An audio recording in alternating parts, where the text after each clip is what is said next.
It was the summer of 1989, and Clara Mitchell stood at a crossroads. She was 22 years old, bright-eyed, and full of dreams.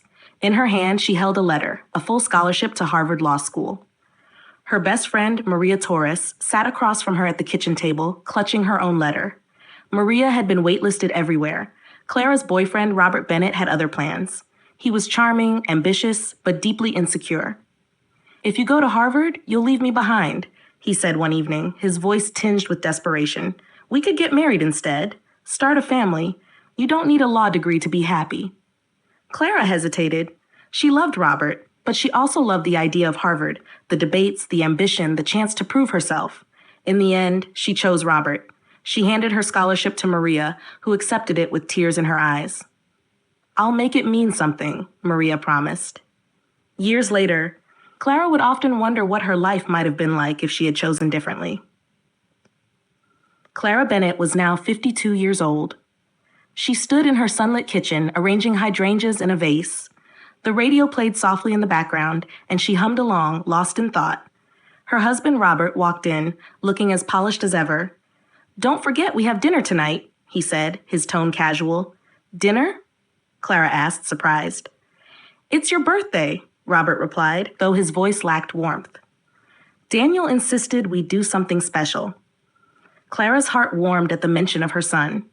Daniel was 26, ambitious, and had just been promoted to a high position at his company. She was proud of him, even if he rarely had time for her these days. That evening, they arrived at an elegant restaurant. The room was candle-lit, and the air was filled with the soft murmur of conversation. Daniel greeted them with a wide smile. "Happy birthday, Mom." Clara hugged him tightly. "Thank you, sweetheart." As they sat down, Daniel introduced his boss, Evelyn Cole. "Mom, Dad, this is Evelyn. She's been a great mentor to me." Clara extended her hand, but something about Evelyn's smirk made her uneasy. "It's nice to meet you," she said politely. Evelyn's gaze lingered on Robert. "Robbie, you haven't aged a day," she said, her voice dripping with familiarity. Robert chuckled nervously. "It's been a long time, Evelyn." Clara's smile faltered. She remembered Evelyn from college, Robert's ex-girlfriend, the one who had always been too ambitious, too confident, too everything. The evening progressed, but Clara couldn't shake her unease. Evelyn dominated the conversation, recounting stories from Harvard that made Robert laugh and Daniel hang on her every word. Clara's homemade cake, vanilla frosted and carefully decorated, was replaced by Evelyn's gold leaf dessert. Lena, Daniel's girlfriend, leaned over and whispered, "This isn't about you, is it?" Clara forced a smile. "Of course it is. It's my birthday." But deep down, she knew Lena was right. As the night wore on, Evelyn's stories became more pointed. "Clara, you'd have loved Harvard," she said, her tone condescending.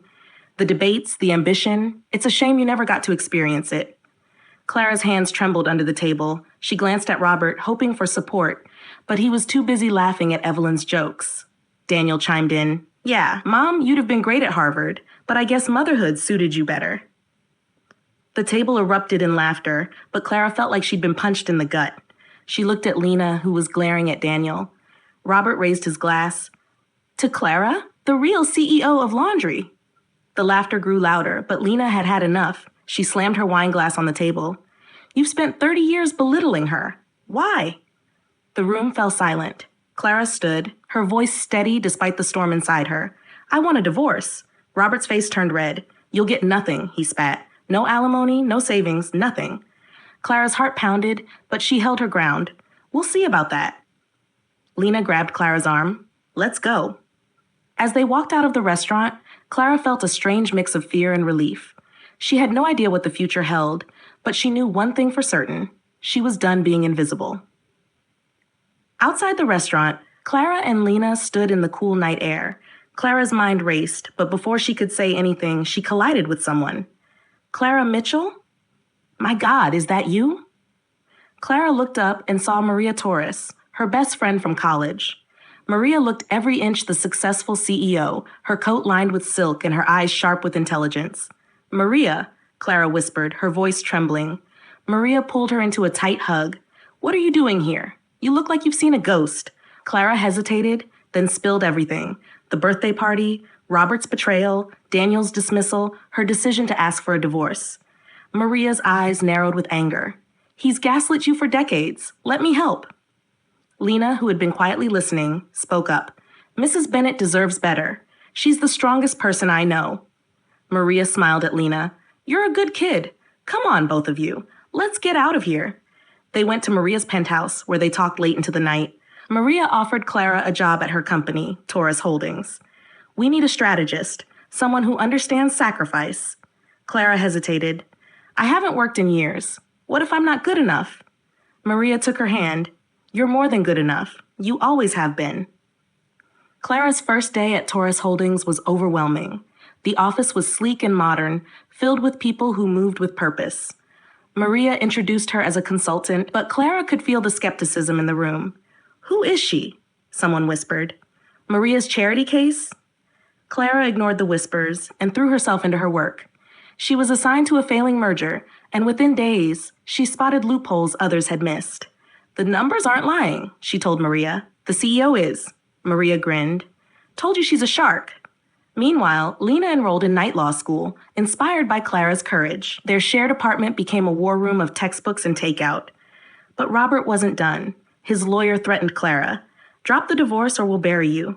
Clara's reply was firm. Try it. 3 years later, Clara was now the VP of Strategy at Taurus Holdings. She hosted a charity gala, her confidence radiating as she mingled with guests. Daniel appeared, looking disheveled and desperate. Mom, we need to talk. Clara's heart ached at the sight of her son, but she kept her guard up. What is it? Dad's sick, Daniel said, his voice breaking. He needs money. Clara's instincts screamed that something was off. She hired a private investigator who uncovered Robert and Daniel's plot. They planned to forge documents to accuse Clara of embezzlement. Lena, now a lawyer, helped Clara devise a countermove. We'll bait them. Let them think they've won. The night of the gala, Robert confronted Clara. You'll regret this, he hissed. And Clara took the podium, her voice steady as the screen behind her flashed Robert's hidden offshore accounts. Some men build empires, others build lies. The crowd gasped. Security escorted Robert out, and Daniel broke down in tears. I'm sorry, Mom. Clara's reply, but firm. You'll have to earn forgiveness. Maria raised her glass. To Clara Bennett, the woman who taught me that resilience is the only legacy that matters. Clara, now 57, stood in her loft, arranging hydrangeas in a vase. The apartment was filled with art and life, a far cry from Robert's sterile mansion. Lena passed the bar exam and joined Clara's legal team. Maria retired, handing the CEO title to Clara. As Clara looked out at the city skyline, she smiled. The dawn, she realized, had always belonged to her. They just tried to convince her otherwise.